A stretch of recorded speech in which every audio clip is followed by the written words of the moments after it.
Mzee wa utopolo, mambo vipi? Bwana safi kabisa kaka, kwema. Kwema. Kwanza hongera kwa kufika kwa Mkapa. Kwanza bwana, kwenye swala la Yanga ndugu yangu mimi, kwanza hata usiku naonaga kama kupambazuki, naonaga kama usiku umeganda.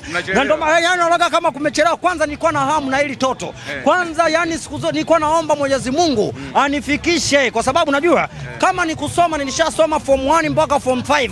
Sasa bado ili niweze kumaliza sasa nitakuwa nifike form 6. Sasa form 6 si nimembufua mara 5. Hiyo ni form 1 mpaka form 5. Sasa nitakuwa leo nifikishe form 6. Sasa anakwenda anatokaje kabla sija sasa mtoto muda anatokaje kabla sijafika hata form 5 form 6. Kwa kipiga unachokwenda kumdondoshia leo mpaka saa 1 tayari ile timu ya form 6 itakuwa imeshahitimu.